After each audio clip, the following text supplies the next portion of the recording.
O novo coronavírus rapidamente se espalhou e atingiu o Brasil, gerando uma mudança total no modo de vida da população.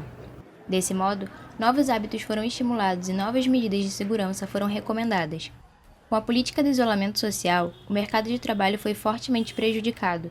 Escolas, universidades, academias e outros setores tiveram que fechar para lidar com a situação.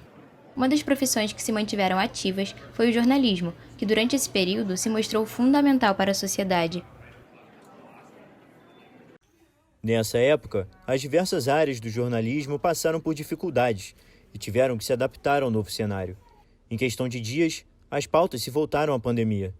A rotina de trabalho mudou por completo, com novas práticas e alternativas.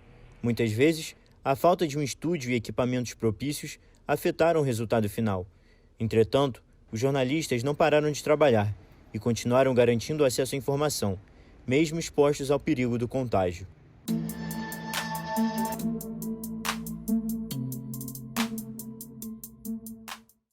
Em março desse ano, eu me encontrava de férias na cidade de João Pessoa, na Paraíba, e as notícias que a gente estava vendo, né, pela televisão, ouvindo nos rádios e lendo nos jornais, era que o vírus já tinha se alastrado pela Ásia, tinha chegado na Europa com força e que logo chegaria aqui no Brasil. Como eu trabalho em televisão, eu logo percebi que a gente de imediato teria um protocolo aí. Logo foi noticiado que o coronavírus tinha chegado aqui no Brasil, em São Paulo, e ficamos preocupados. Retornei das férias e quando retornei já tinha um protocolo na empresa em que eu trabalho. Primeira coisa foi o distanciamento. Todos nós nos distanciamos, tínhamos que ficar a uma determinada distância, a não ser os maquiadores, que como estavam muito perto da gente, eles começaram a usar máscara e e fez shield logo no início, né? Aquela capa na frente do rosto. Ao longo desse isolamento social, inicialmente tínhamos alguns problemas, como lembrar de botar máscara o tempo todo. Por exemplo, estou fazendo esse vídeo, eu estou em um local isolado, não tem ninguém perto de mim, estou dentro do estúdio. Avisei o meu gestor anteriormente que faria esse vídeo, mas a gente não pode ficar sem máscara. Mas quando entra no ar, porque trabalhamos numa rádio, então o áudio tem que ser límpido, perfeito. O ouvinte ele tem que entender o que a gente está falando. Mas aí veio a pandemia e pegou a gente de calças curtas. Porque, embora a gente já estivesse fazendo um planejamento para começar a fazer testes com a edição remota, a gente estava no ar com um produto de grande relevância no nosso cenário e para o Brasil, porque uma das maiores audiências e um produto que está no noticiário ao longo desses últimos 20 anos é o Big Brother. E o Big Brother foi pego de surpresa porque a gente tem uma rotina trabalhando com 24 editores para fazer aquele programa acontecer e como fazer para manter os protocolos de segurança que até então a gente não conhecia, com um produto no ar que não poderia ser interrompido, né? E naquele momento era o único divertimento dos brasileiros. A primeira medida que afetou o nosso trabalho foi o fechamento das redações da Reuters, tanto no Rio como São Paulo e Brasília. E passamos a operar todos, cada um de sua casa. Veio a pandemia, a quarentena ali em meados de março. O programa parou, assim como quase todos pararam. Eu cheguei a ficar em casa, assim como muitos outros editores. A gente ficou, como pararam os programas todos, a gente ficou sem produto, como a gente chama, né? A gente ficou sem programa. Eu não sei os outros, mas eu, por exemplo, fiquei uns 2 meses quase sem nenhum programa, assim.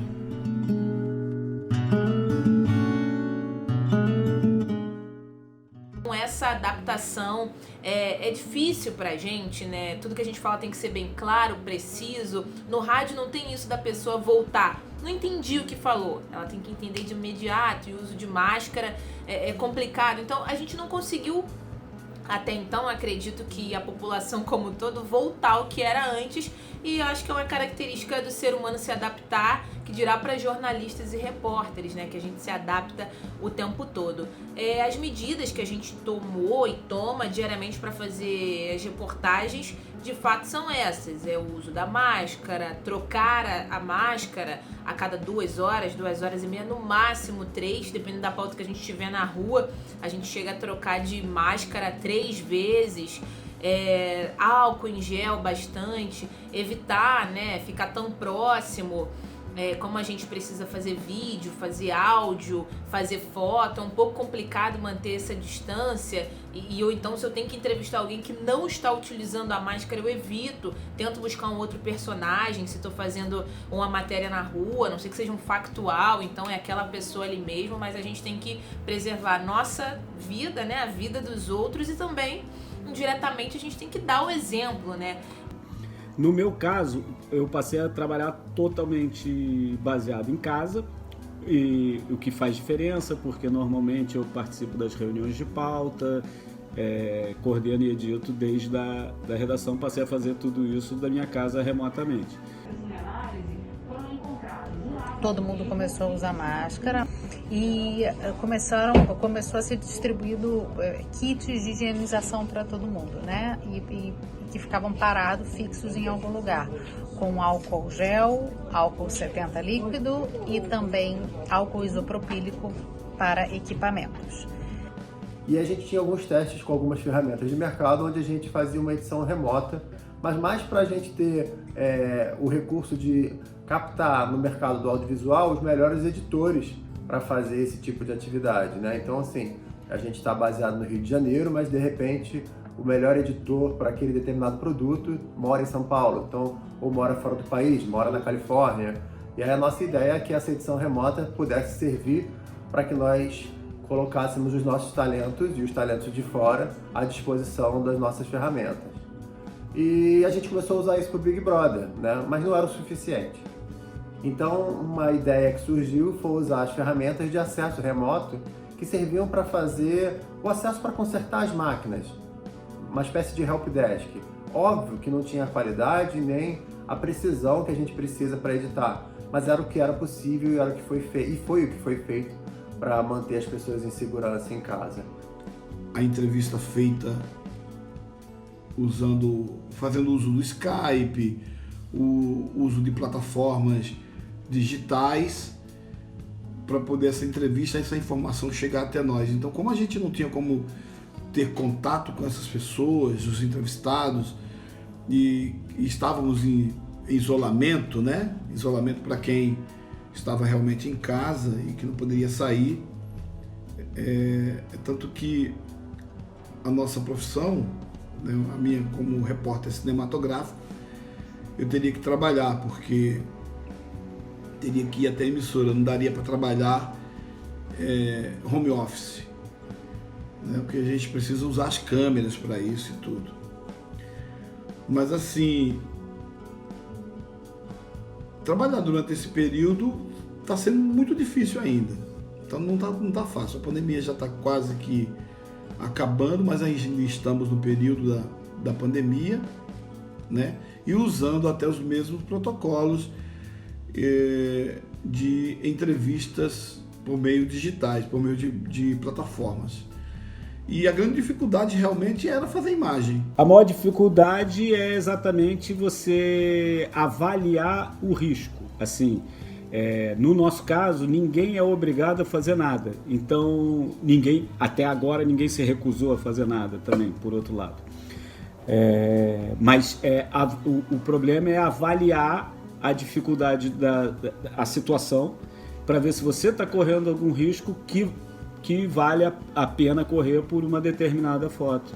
Para manter a qualidade, é isso que eu falei, né? A gente acessa a máquina lá do Estúdio Globo, lá da ilha. Então, assim, você acessa a máquina da Globo, com o software da Globo, né? Você tem acesso ao Interplay, que a gente chama, que é a rede, né? Eu brinco como se tivesse um avatar meu lá, entendeu? Eu tô aqui de casa, eu tô controlando o meu avatar lá, entendeu? Porque eu acesso a máquina de lá. Minha maior dificuldade para trabalhar na pandemia foi adaptar um espaço aqui eu estou num quartinho aqui, eu não tinha uma ilha em casa, eu tenho esse computador aqui que é para uso pessoal, até tenho o software aqui de edição, mas mais para videozinho meu, assim, e tal, nada muito profissional. Com a internet rápida você funciona, porque você é essa máquina deles, então eu estou usando o software da Globo, com o drive da Globo, a memória RAM da Globo, o computador da Globo, tudo da Globo, entendeu? Eu estou só usando só aqui mesmo a minha internet. Então eu adaptei aqui um espaço para ele ficar mais confortável, né? Essa cadeira foi uma aquisição pós-pandemia, porque eu tinha uma cadeira aqui que assim, para ficar pouco tempo ela funcionava, mas ficar horas aqui já não dava, as minhas costas já não estavam mais segurando naquela cadeira. Então eu tive que comprar uma cadeira nova, comprei um mouse melhorzinho, dei uma adaptada aqui. Eu ainda estava pensando ainda numa coisa que seria meio temporária, mas aparentemente parece que vai durar bastante tempo, se não ficar isso.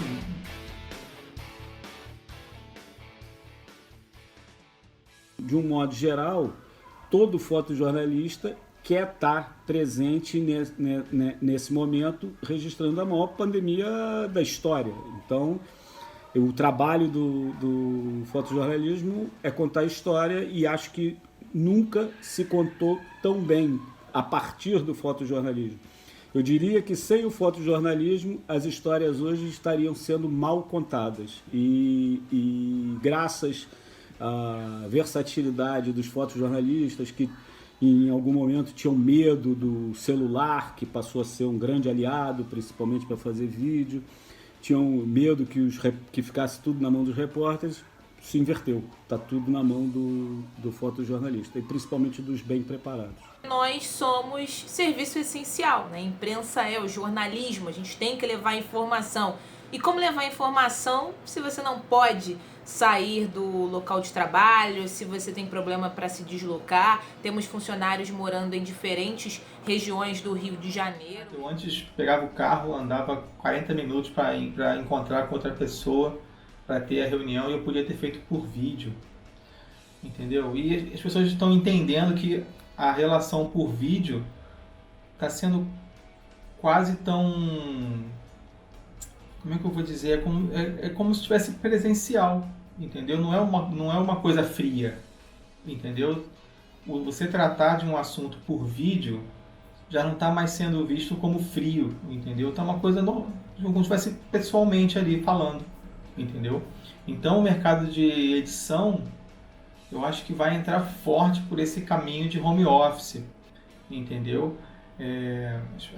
As empresas, eu não estou falando só a Globo não, mas as empresas acho que já estão entendendo que, cara, para que eu preciso ter 2 andares com 50 pessoas aqui? Estou falando de uma empresa grande, né? Mas enfim, tantas pessoas aqui editando, gastando luz, enfim, fazendo pesquisa de acervo, de imagens, de banco de imagens, fazendo ligações, enfim, fazendo N coisas que elas poderiam estar fazendo de casa.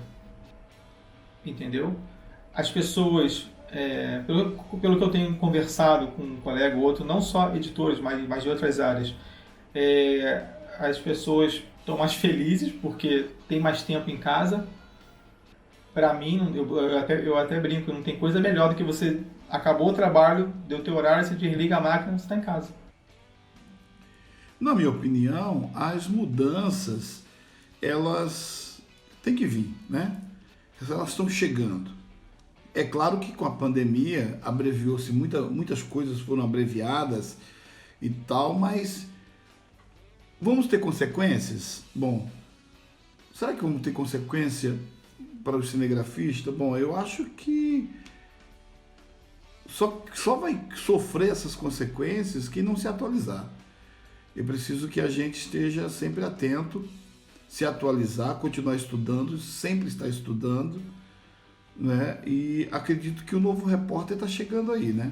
É aquele repórter que vai se filmar e que vai passar informação, né? Com o celular, com a qualidade muito legal que os celulares estão tendo aí agora, tecnologia dos celulares de altíssima qualidade, celulares que gravam até em 4K.